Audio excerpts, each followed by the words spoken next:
अस्सलामुअलैकुम नाज़रीन। Drama serial जाने जहान में शहराम छोटी माँ को बहुत एहतराम दिया करता था और इन्हें कभी भी अपनी सौतेली माँ नहीं समझता था। किशोर बेगम ने जब मुलाजमा को रात के वक्त धक्के देकर घर से निकाला तो उसकी मुलाकात अगले दिन शहराम से हो जाती है, जो सब कुछ शहराम को बता देगी कि उसकी छोटी माँ ने उसके साथ क्या क्या किया है और उसे मारने की कोशिश भी की है और मानूर को बदनाम करके भी घर से किशोर बेगम ने ही निकाला था। फिर क्या, शहराम अपनी छोटी माँ के पास पहुँच जाएगा और कहेगा कि तबरेज की हरकतों के बारे में मुझे गाँव वालों और अब्दुल से मालूम हुआ है और आपको भी इसका पता था, लेकिन आपने पर्दा डाला हुआ था। शहराम किशोर बेगम को कहेगा कि एक अरसा तक मैं समझता रहा कि शायद मेरी किसी गलती की वजह से मानूर इस हवेली से चली गई है और शायद इसी वजह से वो वापस भी नहीं आ रही, लेकिन उसे भेजने वाली भी आप ही थी।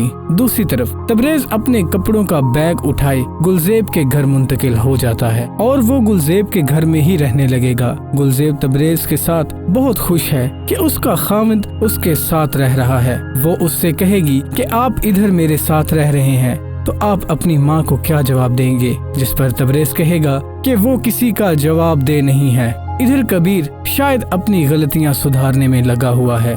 वो जानता है कि तबरेज क्या कर रहा है और आगे जाकर क्या करने वाला है। जब कबीर की मुलाकात जमाल शाह से होती है तो वो उसे कहता है कि आप जिसे अपनी बेटी दे आए हैं वो दरअसल किसी की भी बेटी के लायक नहीं है, लेकिन जमाल शाह को तो अपनी कुर्सी बचानी थी, चाहे उसके लिए अपनी बेटी की कुर्बानी ही क्यों न देनी पड़ती। इधर शहराम मानूर के घर जाएगा और उसे अपने कराची वाले घर की चाबियां देने की कोशिश करेगा, लेकिन मानूर इनकार कर देगी। ऐसा लगता है जैसे आने वाली किस्त में मानूर की शहराम के बारे में तमाम गलतफहमियां दूर हो जाएंगी। नाज़रीन, आपको क्या लगता है कमेंट सेक्शन में जरूर बताइएगा और जाने से पहले हमारे चैनल होम थिएटर को जरूर सब्सक्राइब कीजिए।